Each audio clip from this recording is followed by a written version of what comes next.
Okay, so page 65, we're going to learn a song called Hungarian Dance by Johannes Brahms.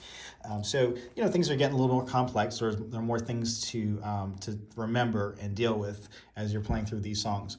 Okay, so we're learning about something called a repeat sign, all right?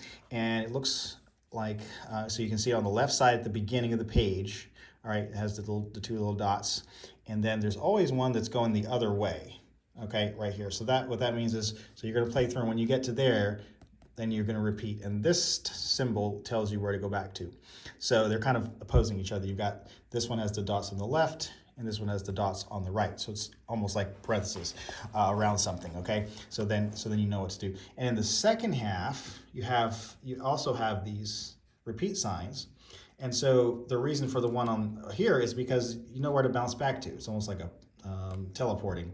It goes back to there. Because if that weren't there, then where would you go back to? You'd have to go back somewhere else because there's nothing to tell you to go back to there. So like this section, these two lines kind of belong together, and these two belong together based on those repeat signs, okay? Pretty simple, nothing too complicated. When you get to music that has 10, 15, 20 pages, then it gets a little bit more complicated. Then it's like, okay, where do I go back to? And you got to find that other symbol to know where to go back to. But here, it's just on one page. It's easier to understand. And just before we get started, let's look at a couple of things at the top. It says quickly spirited. So you know this is going to be a fast song. It's not slow. As opposed to this, well, cheerfully, that doesn't really tell you what the speed is. But, often at the beginning, you'll find those terms, and it kind of helps you know how fast to go, okay?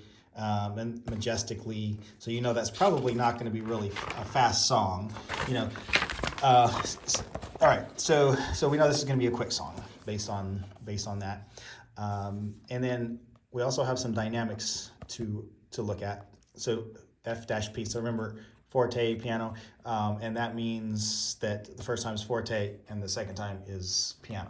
Okay, so you're playing this twice, right? Because there's a repeat. So the first time you're playing it nice and loud, and the second time you're playing it softly. Okay, so there's a little bit of an overview. As far as notes, there's nothing new here as far as the notes and rhythm go.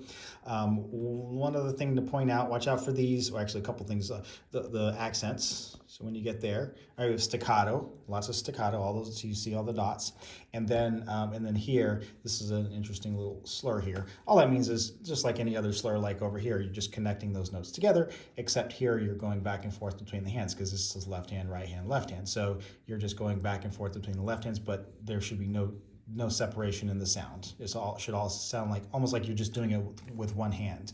Okay, so if it sounds separate like that, then that's not slurred, right? So it should sound connected as if you're doing it with one hand, even though it's going back and forth between the left and the right hand. So I think that covers all the stuff that's either new or might be questionable. Okay, so I'll do that. I'll actually do the recording of the song in a second video, just so you can go on to that video, and you can rewind it to the start of it if you need to.